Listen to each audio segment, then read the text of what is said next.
We're now kicking it with Brother Smalls, and we have part two of an interview with playwright, director, and producer Sheryl Hatwood.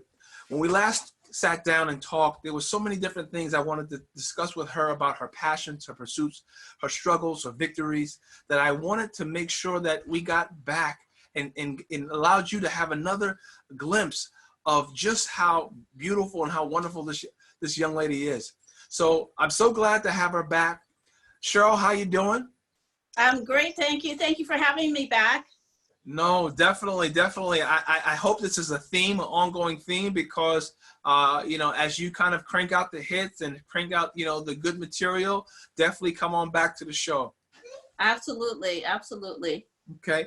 Actually, I was on your website, SherylHatwood.com, and I noticed you have various different speaking topics. And one of the speaking topics that really intrigued me was consider the cost. Can you tell us a little bit about consider the cost? So consider the cost is one of the latest topics that I spinned off on based on some subject matter that I was talking about with false overcoming fear. And consider the cost is about considering what something is going to cost you. So I'll use this analogy. Currency is a system of monies within a certain country, right? So you are the country, your values and your morals and what you believe in are your currency. So every time you spend your values, it should reflect your country, right? Your values. So what are you worth? So they're either your currency is going to line up, your values are going to line up with yourself, or they're going to be separate. So everything you do is going to cost you something. It's going to cost you part of yourself. You're either investing or you're depleting in your own currency. Wow, that's good. Two scriptures come to mind. Actually, one scripture and another saying. The Bible says where your treasure is, your heart is also. And right. So, again, and I would have ministers say, hey, spend a lot of money on your wife. Spend a lot of money on your wife. Because where your treasure is, that's where your heart normally follows. That's where your heart usually is, where you spend your money at. And the other saying, I remember a wise man would say, every yes to something means a no to something else. Yes, that's one thing my father has always said. Every yes you say to something is a no to your family. He also says, make sure that you surround yourself with people who want what you want, but not want what you have. So wait, oh, that was rich. That was rich. You got to say that again, please. He always says, hang around people who want what you want. You want the same things, you have the same goals, but watch for people who want what you have. Stay around people who want what you want, but who do not want what you have. So that's so key, and I play with that constantly. Wow, that was a great gem, because he's talking about jealousy, but he's also talking about covetousness, right? Yes. Someone who covets what you have doesn't necessarily, that's a major one right there. We can kind of talk a long time for that, and actually, with all the stuff that you're doing and all the networks you have, that's a really important value, right? To an ethic, to kind of, right? That has to remain my cornerstone, because I've had to reevaluate many times who's around me for me, who's around me because they think that I can get them somewhere, who's around me because they really are keen on pursuing the goals that I have, for the company. And unfortunately, I've had to shed, but the beauty of that is that somebody else came along that helped me get to the next level. So every shift, every move, every door closed was just an opportunity for somebody else to come and say, hey, and I never went looking for replacements. They always came to me. I've watched your play. I want to do this for you. And I'm thinking, wow, I would love that. I would just, and it just humbles me, because it just reinforces my faith that God always provides. When you think that you're at the end, then there's God. Then God begins, right? Yeah. So it's beautiful. My life has just been an orchestration of beauty, of God's beauty and His grace and His compassion, and just the opportunity for second chances for me to just get it right. Yeah, it's more than enough. I mean, when someone really looks at a situation or a person and has, is jealous in a way, you kind of tell me that you really don't know God, because God is so vast and so amazing. Amen. That the sun that rose today in Westchester, rose in California, rose in China, rose in Australia, rose in Africa. He provides throughout the world. So there's more than enough. And so when you kind of have people who kind of leech and are don't really recognize, how good God is, that's a telltale sign that where they're out. Yeah, you have to, and I have to make adjustments myself, because I find that I'm a very given person, but there's a lot of takers in the world. So then you have to reel it back, and I don't like to change who I am just because of somebody else's offense. God will deal with them. I can't change who I am. I've always had this spirit of giving and caring and encouraging, but I've learned to be more careful and more discernment in what somebody's asking. And every lesson has taught me to grow. No, it's the relationship, right? And I think not everybody gets to be a part of your inner circle, right? Right. Right. Yeah. Not everybody gets to be involved in your inner circle, and we really have to be, cautious about that, and that's okay, and that's okay. Yes. I wanted to ask you about Endless Voice Productions. Endless Voice Productions, and you had mentioned last time we talked, is that it allows many different voices, many different ways to express a message. And when I started to think about that, I thought that was almost like a teaching motto. Like when you think about a teacher in a classroom, you have 20 students, you have 30 students. Not all students behave the same way. Not all students learn the same way. Some are kinesthetic, some are auditory, some are visual, and so you gotta kind of like cater, in a sense, your teaching style, in a sense, for that student.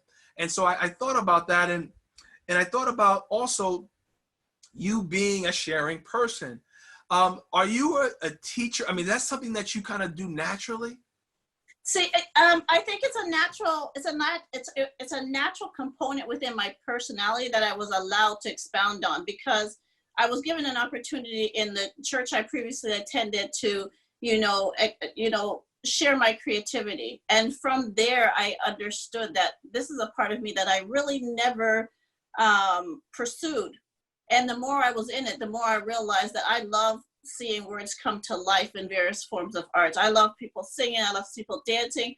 I love to see people draw, but I've always been creative. So that's one side of me that's not new. The teaching element, my husband would laugh and say that I'm not a patient person, and I would agree.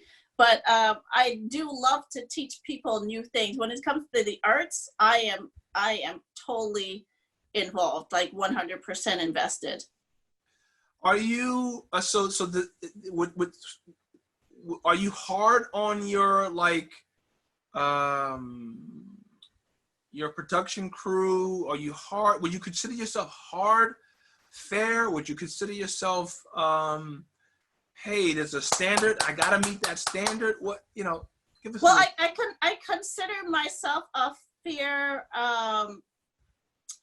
teacher, but they know, I always say up front, this is the expectation. Even if you're a friend of mine, 1 o'clock to me means 1 o'clock. It doesn't mean 1:10. It doesn't mean 1:15. I expect them to adhere to the timelines. If you're supposed to know your script by May 1st, then know your script by May 1st. If you have an issue, I always lay it down, and now it's up to you to adhere. And I'll talk to them once, and then I'll find their replacement the second time. So I have a very high standard of excellence. I can be their friend and their boss at the same time, because Right. I understand the balance of the two. As long as you put everything on the forefront, there are no surprises. This is the bar, folks. Hey, this is what we're doing. You know, Yes. want to do this? We're good. If you don't want to do this, we're still cool. But you know, you got to get out of here. Okay. And they have to be teachable, right? Yes. Yes. I don't want to be around people who think they know everything, because you can't tell them anything. They already know what they know. So who are you to tell them any less? And I didn't go to school to be, a producer or a director. These are learned behaviors over time, watching other people be excellent, right? Right. And I was raised in an excellent environment. So this is what I expect out of anyone that's around me. I don't do anything half. It's 100% or not at all. Right. And also it's what you're being kind of directed to portray or to express. And so even if someone had an experience or knowledge, there's always a different angle or different perspective, Oh, right? yes. Okay. Always. And, Go. oh no, I was just gonna say the last play that I finished was Losing My Religion, and I had this executive director come up to me, and she's asked me some questions, and I realized that she studied this art. Like, she used to be in California. And I said to her, I would love to sit down and talk to you about things, because she was using terms that I was not even aware of. And I said, because I really don't know all these things. And I said, but I used them. I used some of the attributes in my play, but I didn't have a theatrical name for it. And she was telling me how beautiful it was because blah, blah, blah. And I'm like, you know more than I do. You're the kind of person I need to sit down and talk to. And she has sat down and talked to me about theater and producing and writing, and she's so well spoken, and I'm really glad that I took the time to sit down and talk with her. And she's now like my mentor for theater. I have different mentors in different areas to help me along the way. Wow, that's key. So is that something that you look to do if you're going into an area, you're looking for a mentor, you're looking for someone, a support, in that area? I am always looking to model what somebody else does in my own way. I will never lose my personality in my art, but I'm always looking for that person who has expertise in one area that I do not, because I want to learn. Like, I'm always a student. I'll be a student for the rest of my life in every area, because I always want to learn more about my own craft. Got it.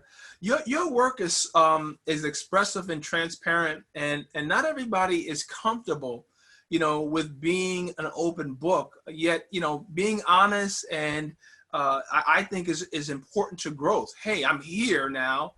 I want to get here, but you have to be honest with yourself. Not everybody's so comfortable with that. How would you kind of help people with that process?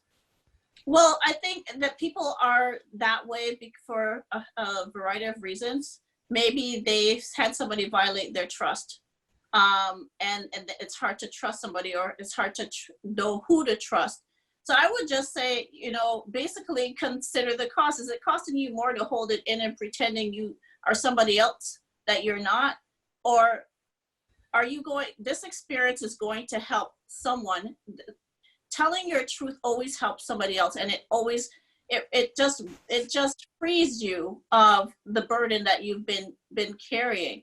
So I would say to somebody that's having a difficult time to work within ways and try little truths at the same time, but just figure, why do you want people to know? Why do you want people to know what you've been through? There's always a purpose. I wanted to help other people.